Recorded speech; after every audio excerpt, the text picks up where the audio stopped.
Entonces estábamos hablando, ya no me dieron el salón para hoy, pero sí me lo dieron para las siguientes dos clases, ¿no? Entonces, hoy terminamos de hablar de algunas características que nos interesan en redes, quizás de medidas de centralidad, pero me interesa más un poco hablar de, bueno, sí, hablamos un poco de medidas de centralidad. Quiero hablar rápido sobre difusión en redes, no porque lo vayamos a usar ahorita, pero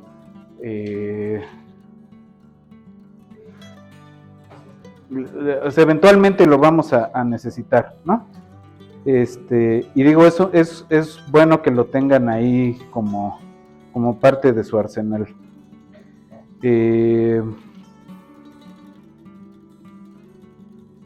Y lo que quiero hacer el miércoles es sí, hacer una introducción a cómo modelamos cosas con redes en NetLogo y hacer un modelito que sea el análogo de Kuramoto para una red de osciladores. ¿Sí? Y el mismo análogo de Kuramoto para una red de osciladores lo vamos a hacer en Python. Entonces, vamos a ver un poco la diferencia entre una herramienta y la otra, y pues ya, ahora sí que casi que es el comercial para que cada quien vaya eligiendo con qué se queda, ¿no? De cada cosa.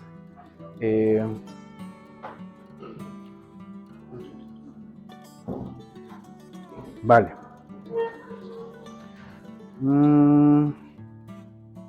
Ajá.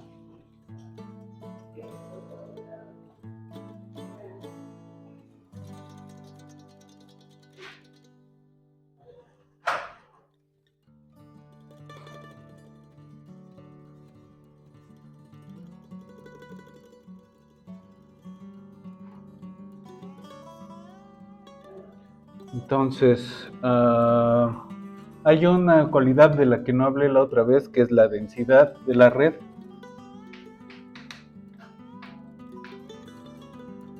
Que la podemos ver como el promedio del grado sobre n-1, que es n, supongamos que G tiene n nodos, m aristas, y la K con barra pues es 1 sobre n por la suma de las K is desde igual a 1 hasta n, ¿no? De los grados. Entonces, de alguna manera, cuando decimos que una gráfica es densa, lo que queremos decir es que el grado se distribuye como en una panza tipo normal, ¿no? Que digo, o sea, en las clases de teoría de gráficas como que estamos muy acostumbrados a cosas que podemos dibujar, ¿no? Y aunque sean grandes, ¿no? Pero decimos, 20 nodos todavía los dibujo, ¿no? 20 aristas todavía los... Pero aquí, o sea, nos interesan sistemas que tengan, muchos componentes, ¿no? Y que a lo mejor las aristas estén cambiando todo el tiempo y que podamos tener un número inmundo de aristas y un número inmundo de nodos, y entonces ahí ya estar haciendo las cuentas uno por uno, pues, o sea, como que no. Entonces, muchas veces vamos a trabajar más que con los promedios, con distribuciones centrales, con distribuciones de nodos que tengan medidas centrales, la media y la varianza, ¿no?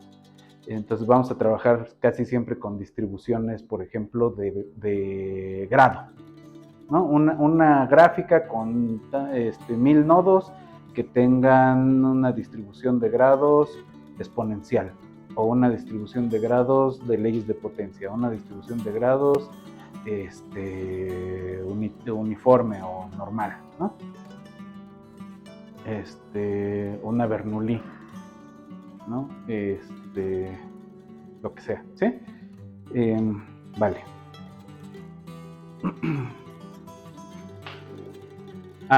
Aquí le llamamos a la matriz de adyacencia.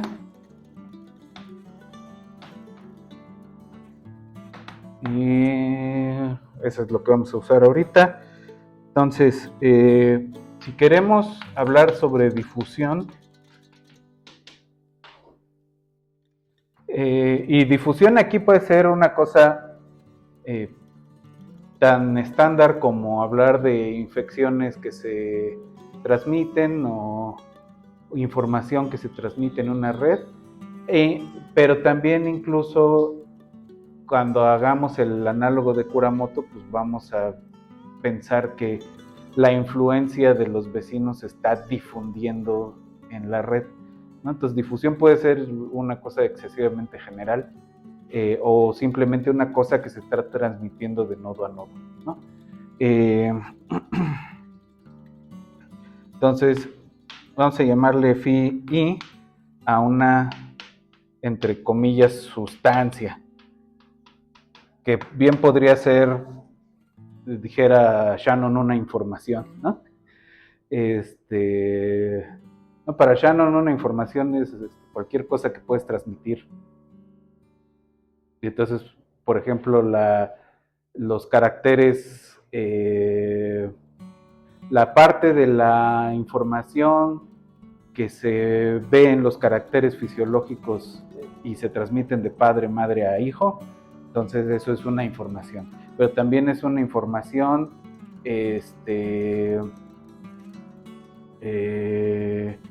lo que observan bichos sociales a lo lejos y que traen de regreso de alguna manera. Por ejemplo, las abejas hacen bailecitos donde les informan a las abejas que no están cercanas a la fuente de información que por ahí hay algo importante, peligroso, lo que sea, ¿no? Las hormigas dejan unas pestilencias que solamente perciben otras hormigas y algunos depredadores, pero que son, para las hormigas son claramente distinguibles cuál significa camino seguro, camino de regreso, etcétera, ¿no? Peligro, ¿no? Entonces, una sustancia.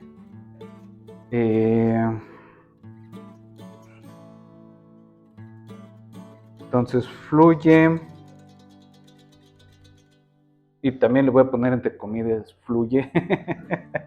¿No? Fluye lo vamos a interpretar en redes como que se mueve de nodo a nodo, ¿no? Digamos al nodo I, ¿no? Podríamos pensar también que es algún tipo de transporte generalizado, ¿no? Al nodo I desde el nodo J. Un nodo J, el que sea. A una tasa constante. Pero esa tasa constante, ¿cómo la vamos a ver? Como C por la diferencia de las Phis. Y esa diferencia, ¿qué diferencia va a ser? Pues la que está en I y la que estaba en la J, ¿no? Perdón, al revés, la de J menos la que está en la I.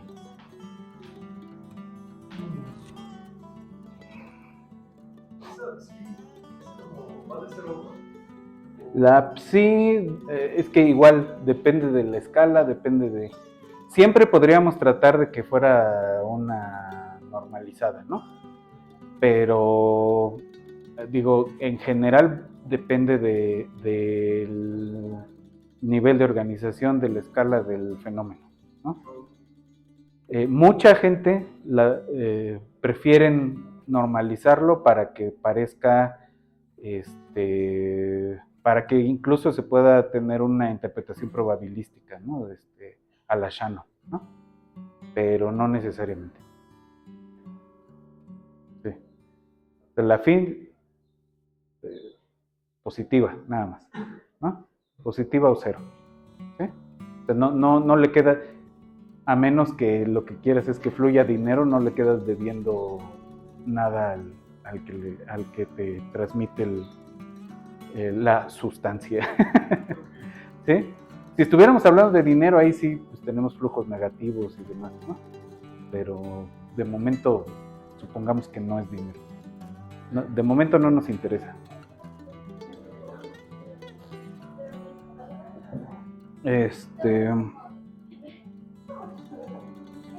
Pero sí, por ejemplo, había un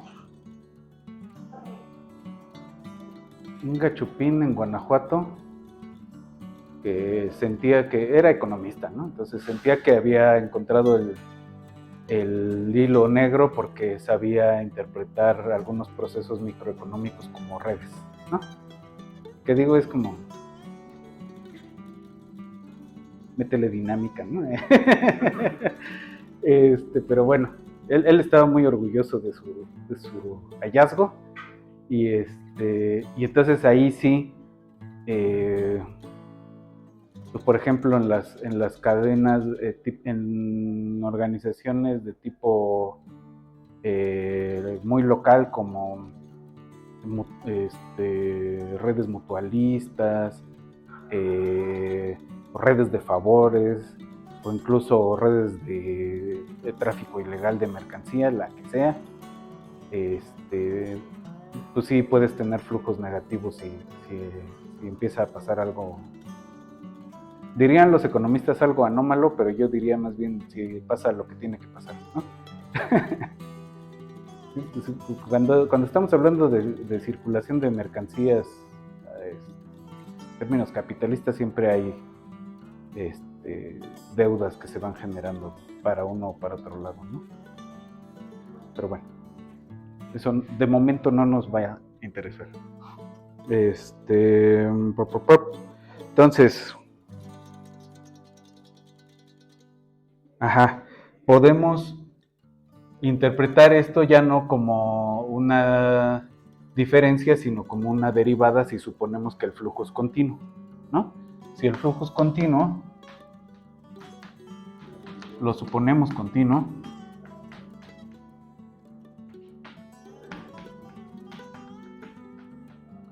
entonces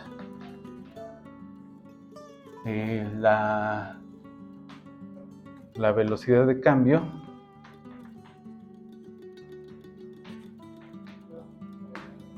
a tasa constante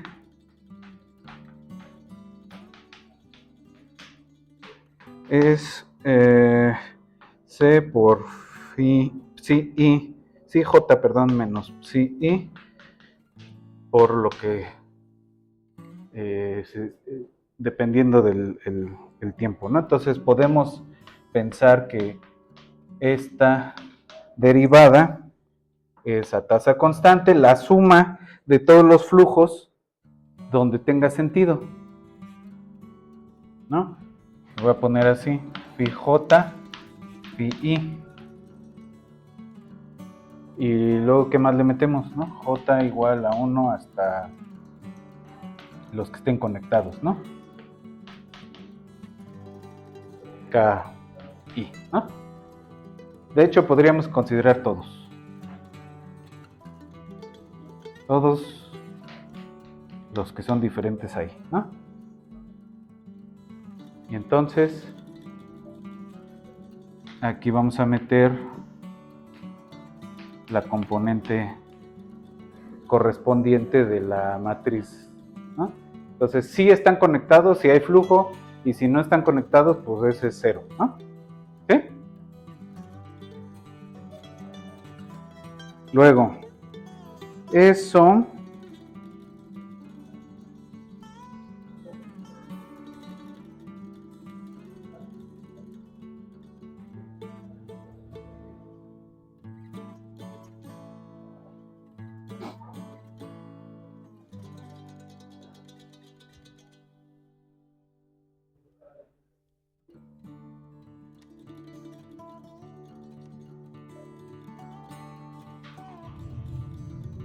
¿Cómo lo podemos reescribir? Esto es C por la suma sobre las J distintas de I, de A y J,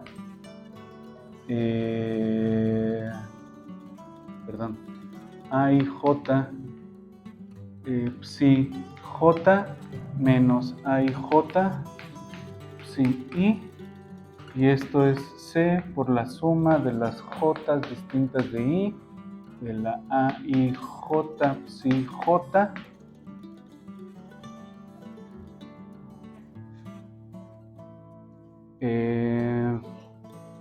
menos C por la suma de las A y J distintas de I, de la psi I.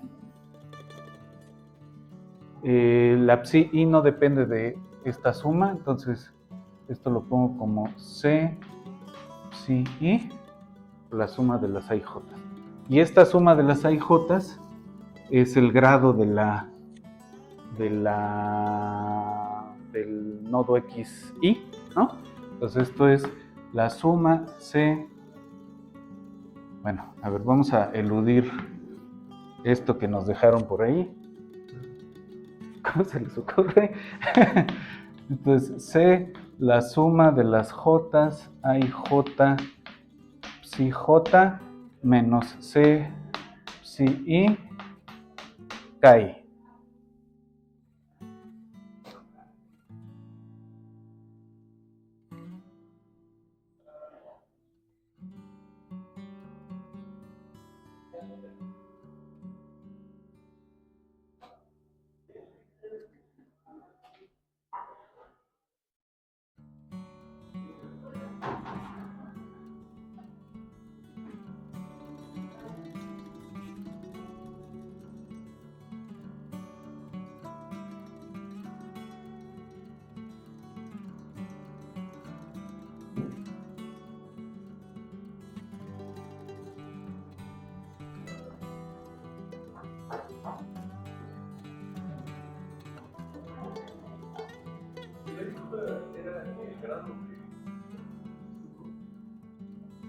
Estas A y J son los componentes de la matriz de adyacencia, ¿no? Entonces, la suma de todas las... Fijo el primer... se fija el renglón, la suma sobre ese renglón es el grado del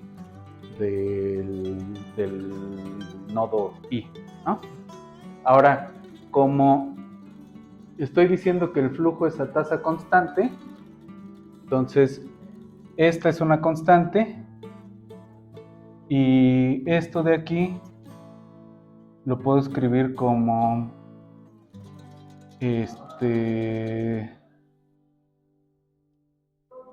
una constante por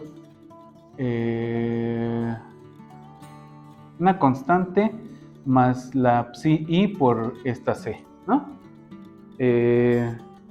Entonces esto lo puedo interpretar como algo en términos de la psi J. Entonces esto va a ser C, no, la suma sobre las J distintas de I.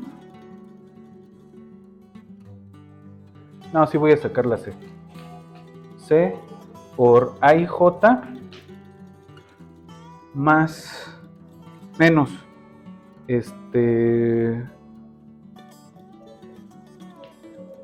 psi I por psi J. Esta psi I es una constante por KI por la delta de Kronecker, porque esto se va a anular en algún momento, ¿no? Cuando no tenemos conexión, ¿sí?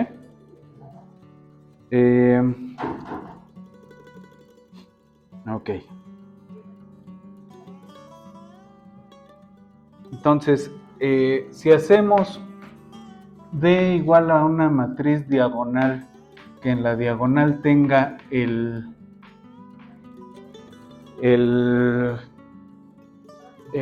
¿cómo se dice? El grado de todos los nodos, podemos caracterizar el flujo sobre toda la red, ¿no? Entonces, velocidad de ese flujo va a ser como una constante C por A menos D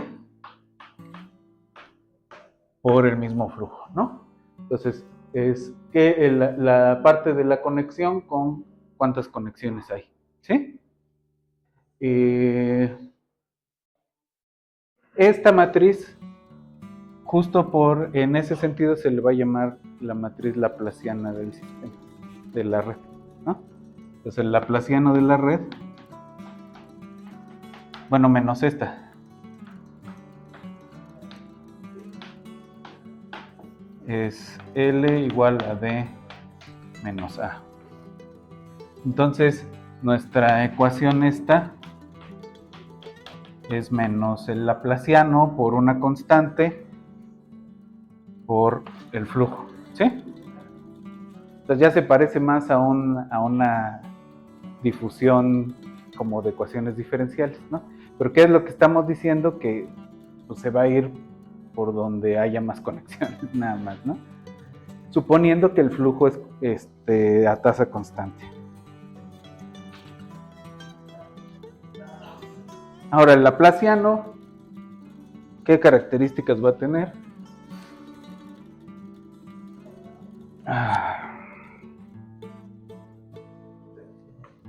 La componente IJ de la L va a ser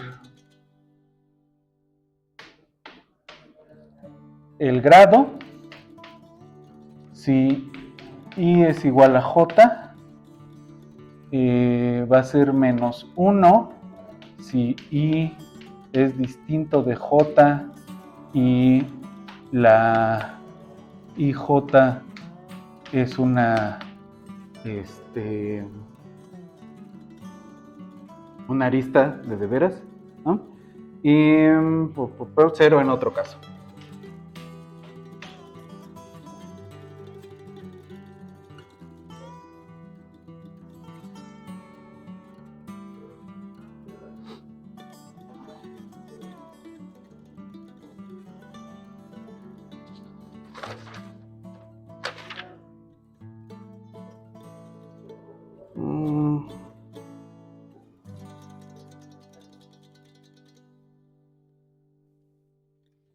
Ok. ¿Sí? Vale. Ahora, empezamos a hablar la vez pasada sobre las métricas centrales de esto.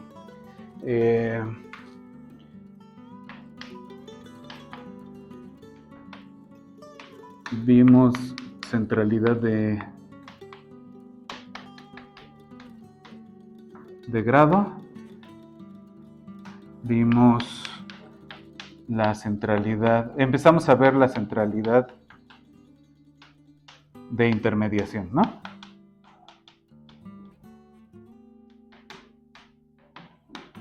Entonces, la centralidad de intermediación, decíamos, tiene que ver con nodos que están en la posibilidad, o aristas que están en la posibilidad de desconectar la red si se omitieran, ¿no? Entonces, la de intermediación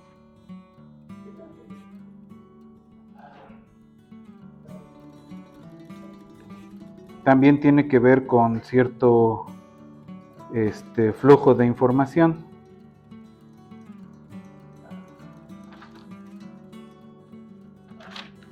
Entonces, vamos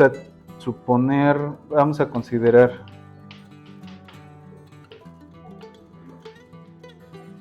las trayectorias geodésicas, es decir, las que son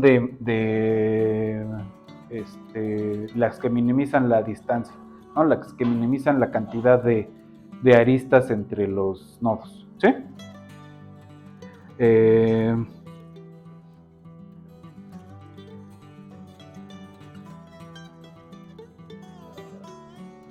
Vamos a definir eta y st Este va a ser 1 si XY o el nodo Y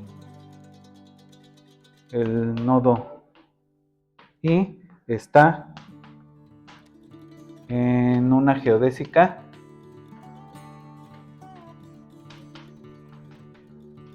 entre S y T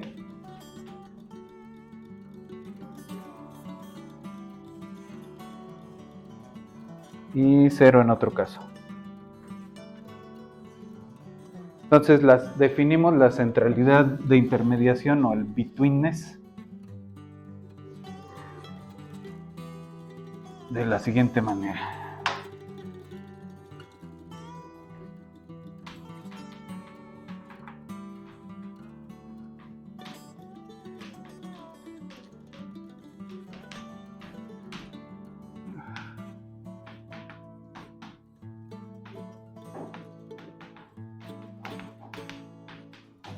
Para el nodo I como BI, esto va a ser la suma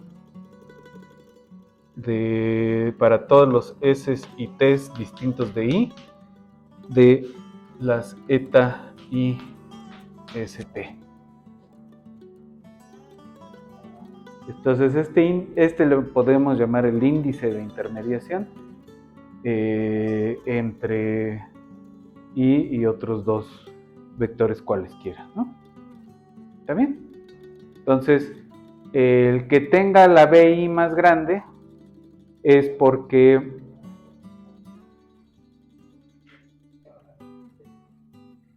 va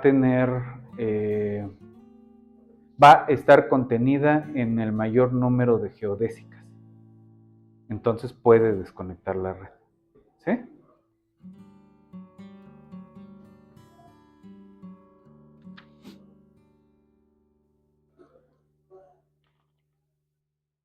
Hay una versión que es, porque justamente aquí le estamos pidiendo una geodésica, ¿no? Entonces, hay una versión que tiene un coeficiente de peso, que es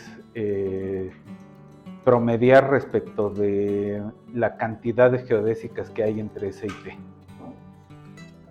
Y entonces ahí ya tienes una especie de importancia por descentralidad, por intermediación, pero además es local, ¿no? Que es digamos, BI con gorro va a ser la suma sobre las S y T distintas de I de la eta y ST sobre GST, donde GST es el número de geodésicas de S a T. O sea, S y T deben ser extremos de esas geodésicas.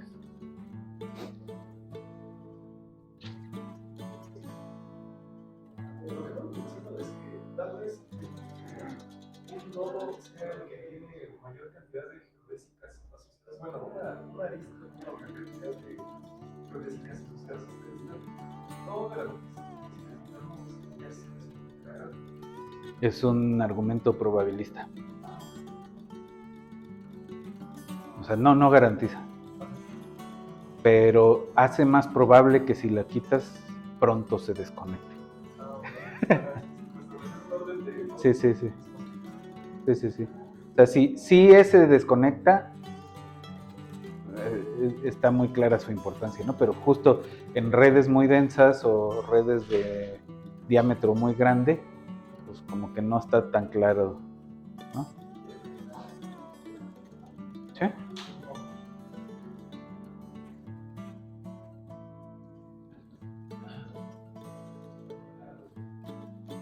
Da una centralidad que se le llama de cercanía. Sí.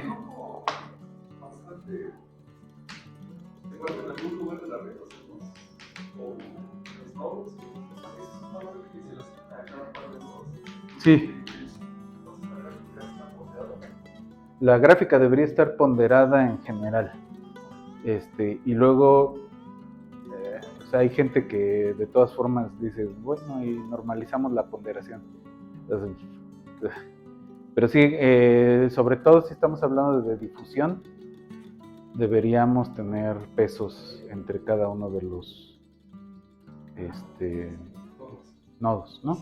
Entonces, esa C constante podríamos interpretarla desde el punto de vista de tener una aproximación de campo medio como el promedio de las constantes para cada uno de los pares de nodos, ¿no? Para cada una de las aristas, ¿no? Como el peso promedio. Es una aproximación de grano súper grueso, ¿no? Entonces, a los físicos no les molesta nunca eso. Pero yo siempre digo que en términos de que esto es una herramienta de modelación, depende del contexto. Hay contextos donde sí podemos decir, bueno, es de grano grueso, o sí, lo normalizamos, pero no siempre se valen esos trucos sucios, ¿no? Por eso es importante usar la computadora, porque no vas a hacer esto a mano siempre, ¿no? Sí, pero sí tienes razón. O sea, no tiene por qué ser la misma constante y tal cual para todo. Igual en principio podrías tener un flujo que viene de algún lado externo hacia la red, como en una infección, ¿no? O como un pedazo de una red de computadoras, ¿no? De toda la información que entra a la universidad, entra al nodo que tenemos acá de GTIC, y se reparte para todos lados, ¿no? Pero en Macatlán tienen su nodo, en Aragón tienen su nodo, ¿no? Entonces, dependiendo del contexto, la información o el flujo de la sustancia puede venir de fuera de la red y salir de la red en algún punto, ¿no? O puede ser algo que se genera dentro de la misma red, como en el caso de las redes de Kuramoto que vamos a ver. Si viene de fuera el primer oscilador que se prende, pero una vez prendido su influencia se distribuye, fluye en la red y se queda ahí en la red atrapado, ¿no? ¿Sí? Las redes de activación génica, digamos, hay una dinámica que puedes considerar como igual de flujo de información, ¿no? Y lo que está fluyendo físicamente son señales de activación o inhibición con peso. O sea, hay unas sustancias que activan la producción de ciertas otras sustancias e inhiben la de otras, pero no es con la misma tasa de inhibición y entonces vamos a tener casos donde la inhibición es más rápida que la activación y entonces lo consideramos como un ciclo de inhibición tal cual, porque tardas más en activar que en inhibir, ¿no? Hasta hay como algunas como caracteres que mandan señales de que no son lo que no son, como que contrarrestan. Sí. Ahí se le llaman ciclos de retroalimentación negativa. Pues sí. Y bueno, si nos vamos a la bioquímica del sistema, pues es más complicado porque tienes emisión de distintas señales vía quimiotaxis de varias sustancias que o sea, dependiendo del nivel de organización lo vamos poniendo más o menos complicado, ¿no? Pero sí. Sí, no tiene por qué ser un flujo como de agua en una tubería, ¿no? Sí. Y sí, aproximarlo así de forma constante, a tasa constante, sí suena como algo fuerte, ¿no?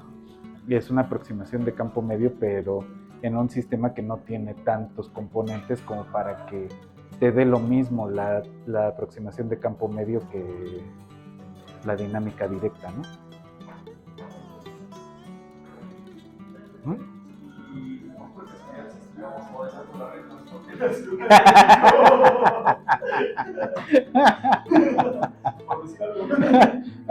Un ejemplo así. Sí, sí. Sí, bueno, depende de la alcaldía también. Quizás les funcione en alcaldías como Venustiano Carranza, aunque está muy, muy conectada. Pero es chiquita. Pero por ejemplo en Gustavo Madero, a lo mejor no. Entonces, ahí forzosamente hay que hablar de agrupamientos de nodos. Tiene que ver con estos coeficientes de clúster que le llaman, de clustering. Sí. Entonces, en los clústeres sí puedes hacer una aproximación de campo medio, pero en cada clúster.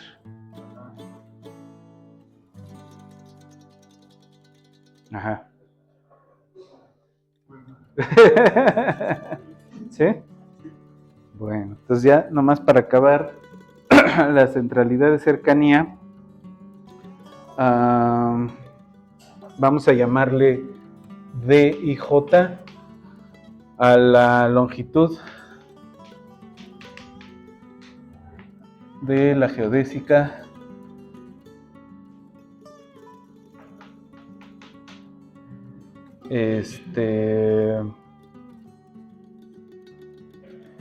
entre I y J. Voy a poner entre comillas la geodésica. Entonces calculamos LI, va a ser el promedio de las D y J sobre todas las J, ¿no? Fijo la I y sobre todas las J calculo las posibles geodésicas. Y entonces vamos a tener una medida que se le llama la cercanía de I, que es el inverso de ese promedio.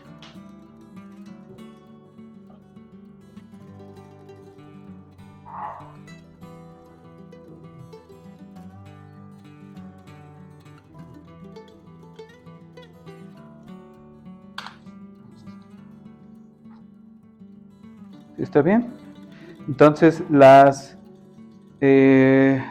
antes de empezar a trabajar algunas cosas el miércoles, voy a hablar sobre 3 modelos de redes aleatorias que podemos trabajar.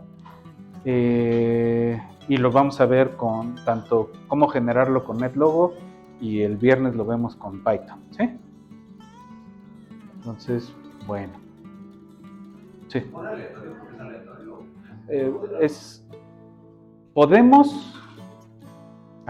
Podemos hacerlo en teoría de forma aleatoria, ¿no? Podemos hacer un proceso de cierto tipo con 1 o 2 parámetros que va construyendo la distribución de nodos, de grados para tantos nodos, ¿sí?